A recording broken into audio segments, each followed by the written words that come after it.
मोहिनी एकादशी से इन दिनों की शुरुआत होती है, इसलिए इसका महत्व और भी अधिक हो जाता है।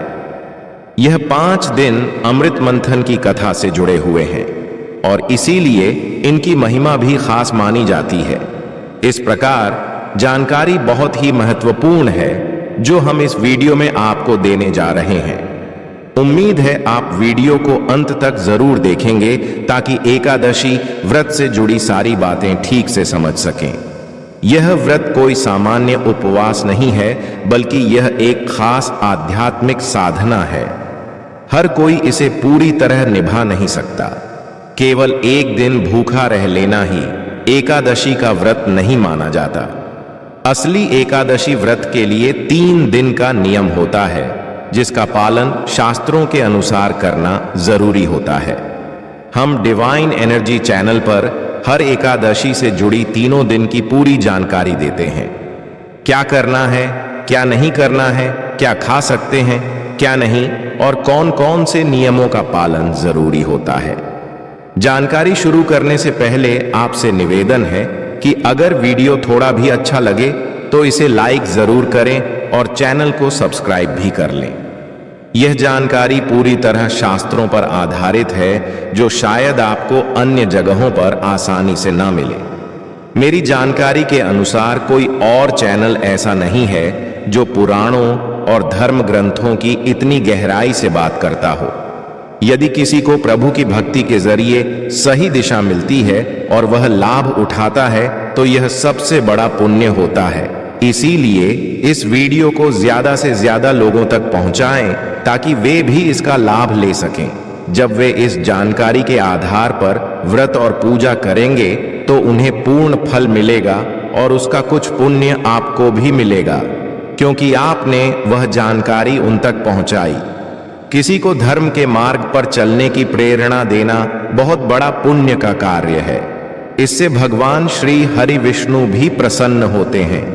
इसीलिए आप इस वीडियो को अधिक से अधिक साझा करें, अधिक लोगों तक जरूर पहुंचाएं। और अगर आप भी चाहते हैं कि आपका व्रत सफल हो तो कमेंट बॉक्स में ओम नारायण नमः जरूर लिखें। यह वैशाख एकादशी का मूल मंत्र है।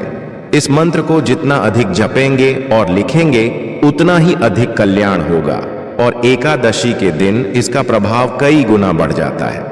डिवाइन एनर्जी चैनल पर हम हर दर्शन को विशेष रूप से मोहिनी एकादशी जैसे पर्वों को समर्पित करते हैं।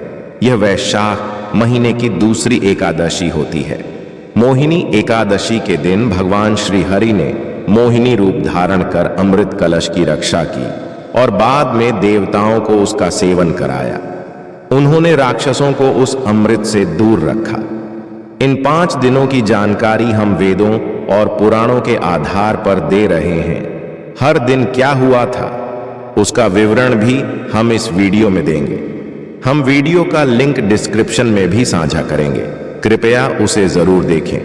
तब आपको वैशाख के अंतिम 5 दिनों के लाभ और महत्व की गहराई से समझ होगी। इतनी बड़ी महिमा इन 5 दिनों की है और मोहिनी एकादशी तो उनमें सबसे विशेष है।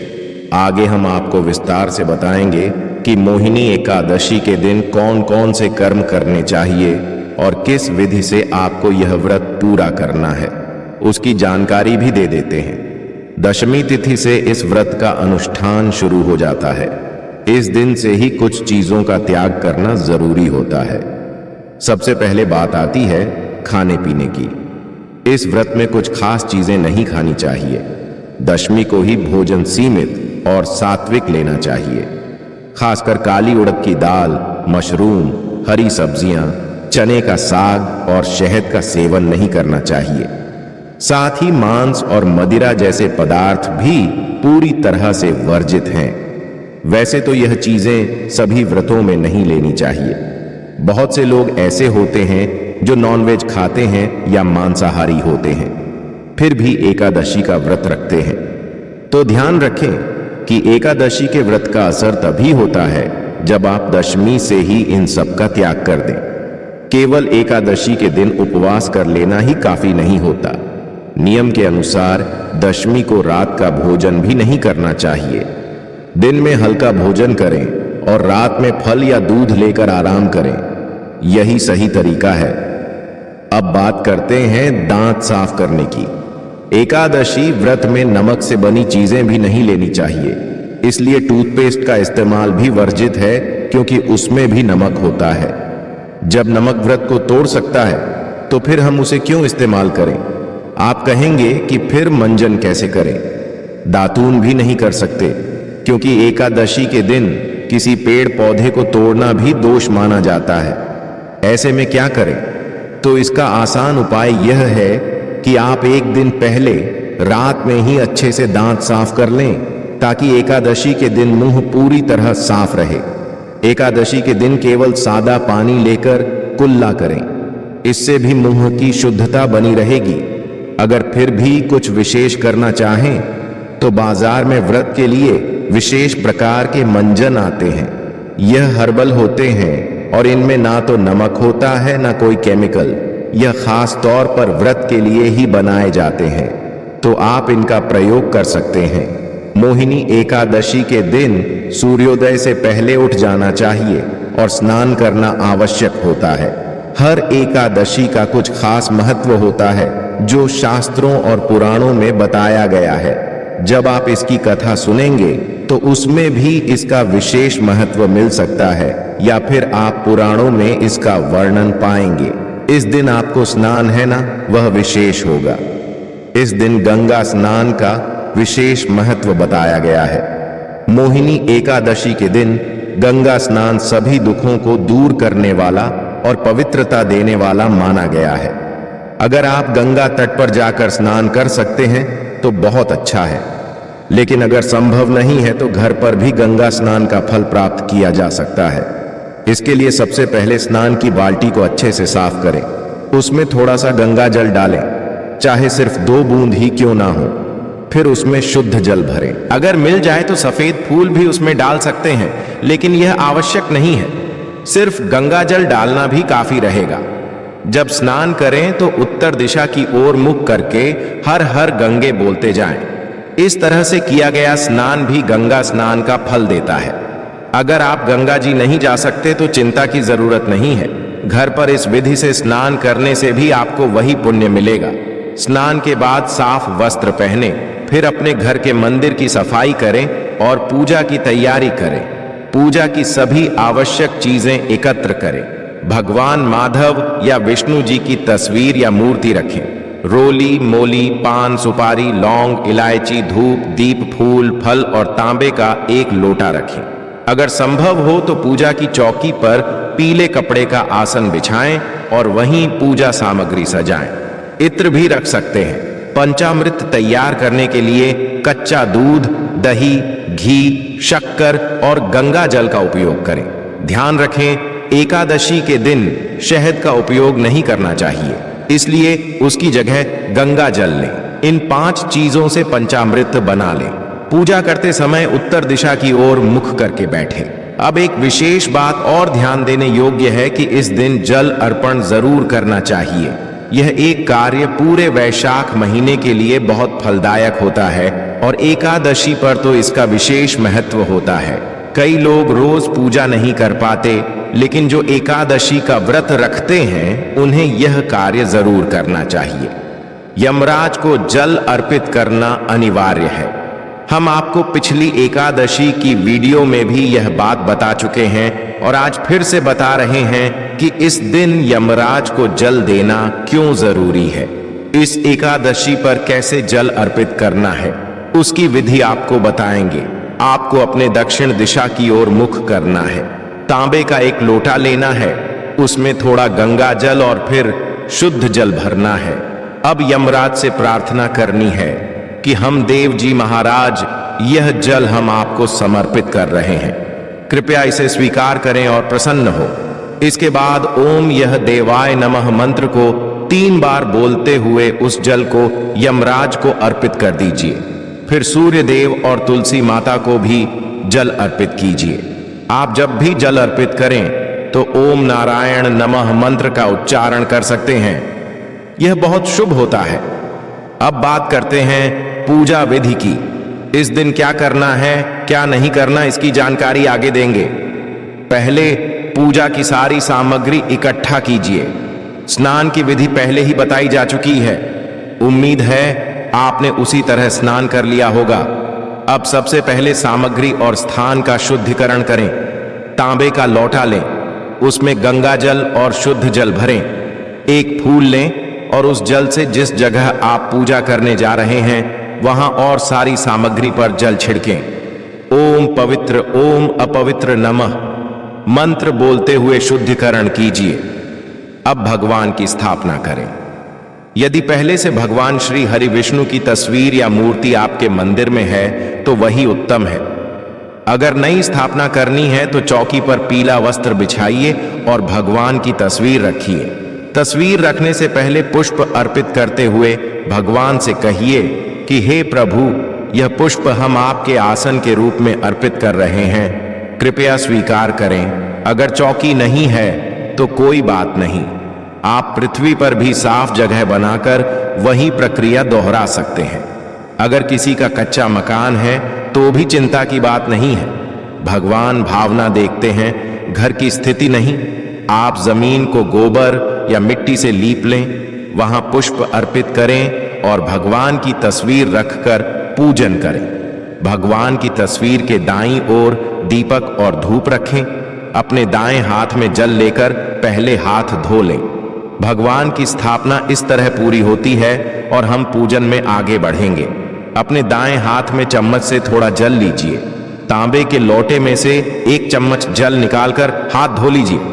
हाथ धोने के बाद 3 बार हर बार एक एक मंत्र बोलते हुए एक एक चम्मच जल पीना है।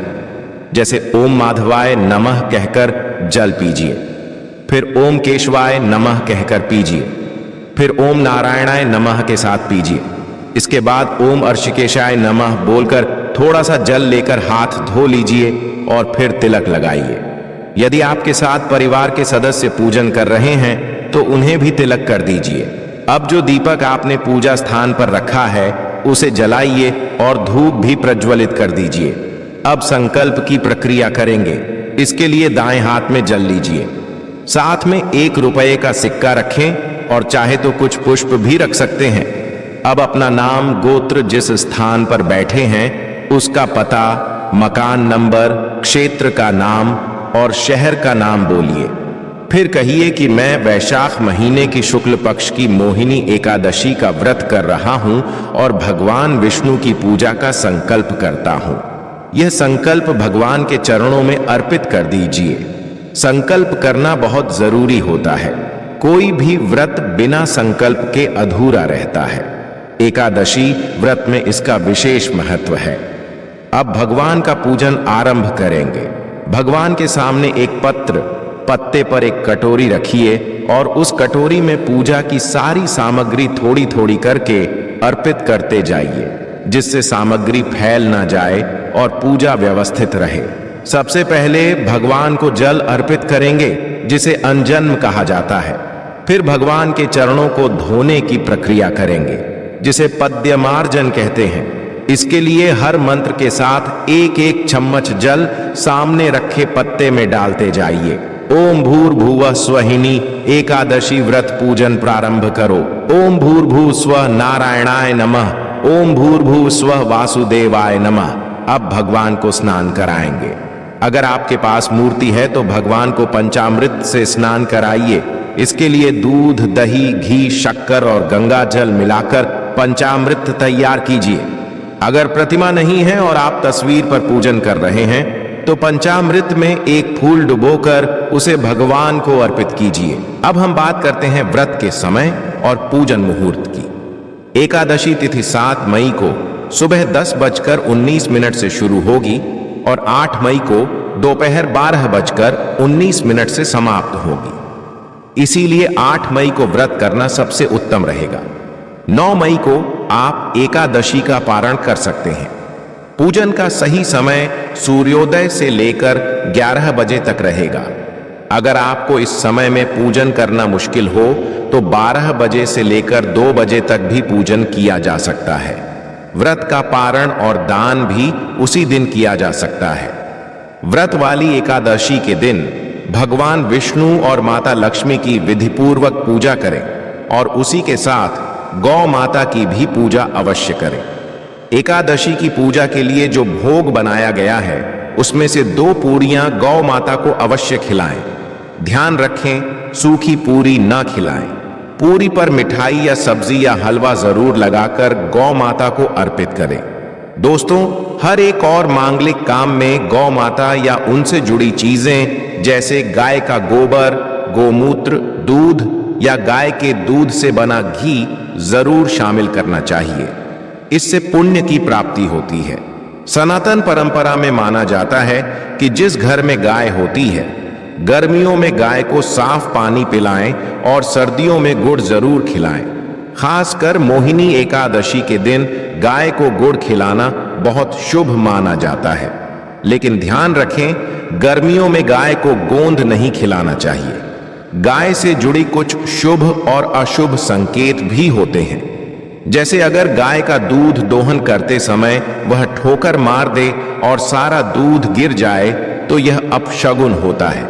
लेकिन अगर आप यात्रा पर जा रहे हो और रास्ते में गाय अपने बछड़े को दूध पिलाते हुए दिख जाए तो यह संकेत देता है कि आपकी यात्रा सफल रहेगी। गाय की आवाज यात्रा पर निकलते समय सुनाई दे या रात में उसकी हुंकार सुनाई दे तो यह भी शुभ माने जाते हैं। शास्त्रों में साफ कहा गया है कि गाय को कभी मारना या पीटना नहीं चाहिए। उन्हें माता का दर्जा दिया गया है और जो कोई गाय को नुकसान पहुंचाता है वह ऐसा पाप करता है जैसे अपनी मां को चोट पहुंचाई हो। ऐसे व्यक्ति को नरक में कष्ट झेलना पड़ता है और अगले जन्म में पशु योनि मिलती है। गौतम मुनि ने एक बार गलती से गाय को डंडा मार दिया था जिससे उसकी मृत्यु हो गई। इस पाप से छुटकारा पाने के लिए उन्हें वर्षों तक तपस्या करनी पड़ी। यह मोहिनी एकादशी का ही अवसर था जब भगवान श्री कृष्ण ने बैल के रूप में आए एक राक्षस का वध किया था। इस पाप से मुक्ति के लिए उन्हें सभी तीर्थों को बुलाकर एक कुंड में स्नान करना पड़ा, तभी वे पाप मुक्त हुए। साथ ही जो व्यक्ति पानी पी रही गाय को डराकर भगाता है वह बहुत बड़ा पाप करता है।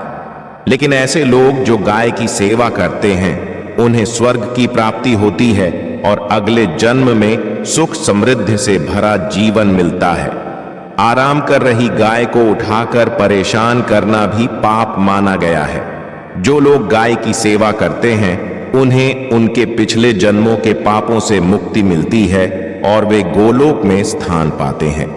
इसके अलावा गाय को डंडा मारकर उठाना या उस पर पानी डालकर उठाना बहुत बड़ा पाप माना गया है। ऐसा करने वाला व्यक्ति अगले जन्म में दर दर भटकता है। शास्त्रों में यह भी बताया गया है कि जो लोग गाय की सेवा करते हैं, उन्हें भोजन कराते हैं और उनकी देखभाल करते हैं, उनकी सभी मनोकामनाएं पूरी होती हैं। गाय के बछड़े के लिए जो दूध बचता है वही मनुष्य को लेना चाहिए। लेकिन कुछ लोग पहले गाय को धोते हैं और फिर बछड़े के लिए छोड़ा गया दूध भी दुह लेते हैं। ऐसा करना बहुत बड़ा पाप माना गया है। इस तरह के दूध को पीने और दुहने वाला दोष का भागी बनता है। शास्त्रों में यह भी कहा गया है कि गाय और बैल की पीठ पर नहीं बैठना चाहिए। ऐसा करना महापाप होता है और इसके कारण नरक की यातना भोगनी पड़ती है। नंदी जो महादेव के वाहन हैं, उन्होंने स्वयं इच्छा से शिव की सवारी बनना स्वीकार किया था, इसलिए वह एक अपवाद है। गाय का दान करना बहुत पुण्य का कार्य है। गाय के शरीर पर जो कूबड़ होता है उसे बृहस्पति ग्रह का प्रतीक माना गया है। यदि किसी की कुंडली में बृहस्पति नीच राशि मकर में हो या अशुभ हो और यात्रा के समय सामने गौ माता दिख जाए तो उन्हें दाहिनी ओर से निकलने देना चाहिए। यह यात्रा की सफलता का संकेत होता है। अगर आप यात्रा पर निकले हों और रास्ते में गाय अपने बछड़े को दूध पिलाती हुई दिखे तो समझ लीजिए कि आपकी यात्रा सफल होगी। और जिस घर में गाय होती है उसमें वास्तु दोष स्वतः ही समाप्त हो जाता है। और आप जब भी रोटी बनाएं, हर दिन ताजी रोटी ही बनाएं। अगर आप गाय के लिए रोटी बना रहे हैं तो कोशिश करें कि उसे तुरंत ही गाय को खिला दें। अगर आप उस रोटी को रखकर अगले दिन देंगे तो वह बासी मानी जाएगी। गाय को कभी भी बासी रोटी नहीं खिलानी चाहिए। इससे घर में नकारात्मक ऊर्जा प्रवेश करती है और कार्यों में सफलता नहीं मिलती। ऐसा माना जाता है कि इससे घर में दुख और परेशानी बनी रहती है। इसलिए रोजाना ताजा आटा गूंदकर रोटी बनाएं और उसी समय गाय को खिलाएं। साथ ही सड़ी गली चीजें जैसे खराब फल या सब्जियां भी कभी गाय को न दें। कुछ लोग ऐसा सोचते हैं कि यह भी गाय को दे सकते हैं, लेकिन यह गलती है। शुद्ध और अच्छी चीजें ही गाय को अर्पित करनी चाहिए। आप आटे की 11 छोटी लोइयां बनाकर उन पर हल्दी लगाकर गाय को खिला सकते हैं। जब आप ऐसा करेंगे और श्रद्धा से गाय के चरणों को स्पर्श करेंगे तो आपके रुके हुए काम बनने लगेंगे और जीवन में आने वाली रुकावटें दूर होंगी। इसके साथ ही अगर आप 7 बार गाय की परिक्रमा भी कर लें तो यह और भी शुभ माना जाता है। जब भी गाय को रोटी दें तो उस पर थोड़ा सा घी या हल्दी जरूर लगाएं। अगर घी या हल्दी ना हो तो आप मिश्री भी रख सकते हैं। दोस्तों, ध्यान रखें कि गाय को कभी भी खाली रोटी ना दें। ऐसा करने से पुण्य की बजाय दोष लगता है। यह छोटे छोटे उपाय आपके जीवन में बड़ा परिवर्तन ला सकते हैं। लाइक जरूर करें और चैनल को सब्सक्राइब भी कर लें। कई लोग गाय से दूध लेना तो जानते हैं, लेकिन जब वह दूध देना बंद कर देती है तो उसे सड़कों पर छोड़ देते हैं। फिर कोई उसे मारता है, कोई पानी डालता है या बीमारी में तड़पने के लिए छोड़ देता है। ऐसी स्थिति बहुत दुखद है। शास्त्रों में साफ कहा गया है कि गाय को कभी मारना या पीटना नहीं चाहिए। उन्हें माता का दर्जा दिया गया है और जो कोई गाय को नुकसान पहुंचाता है वह ऐसा पाप करता है जैसे अपनी मां को चोट पहुंचाई हो। ऐसे व्यक्ति को नरक में कष्ट झेलना पड़ता है और अगले जन्म में पशु योनि मिलती है। गौतम मुनि ने एक बार गलती से गाय को डंडा मार दिया था, जिससे उसकी मृत्यु हो गई। इस पाप से छुटकारा पाने के लिए उन्हें वर्षों तक तपस्या करनी पड़ी। यह मोहिनी एकादशी का ही अवसर था, जब भगवान श्री कृष्ण ने बैल के रूप में आए एक राक्षस का वध किया था।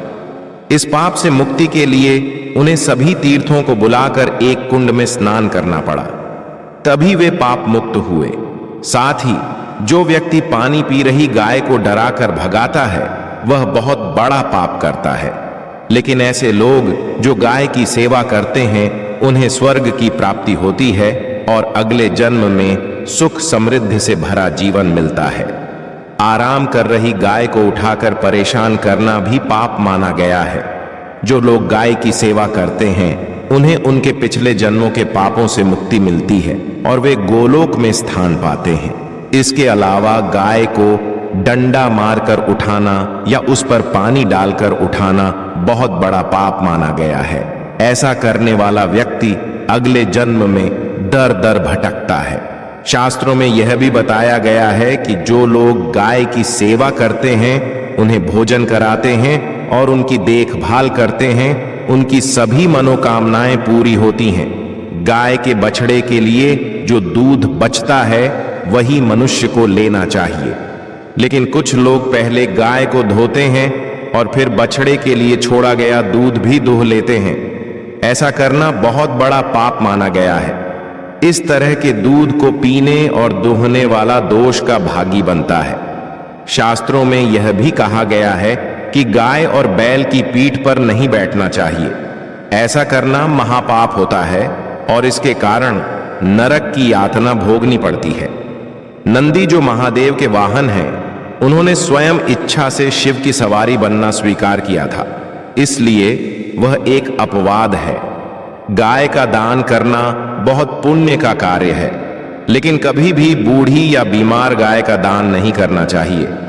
कठोपनिषद में भी नचिकेता की कथा मिलती है, जहां उन्होंने अपने पिता द्वारा बूढ़ी गायों का दान देने पर आपत्ति जताई थी।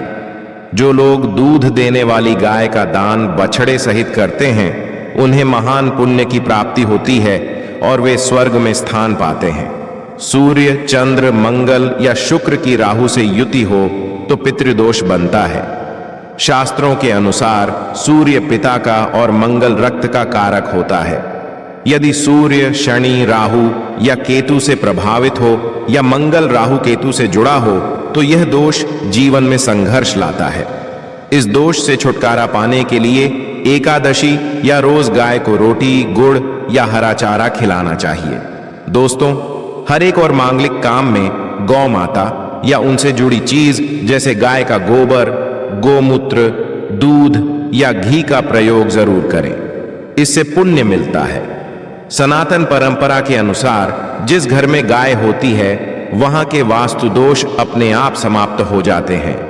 गाय के शरीर पर जो कुबड़ होता है उसे बृहस्पति ग्रह का प्रतीक माना गया है।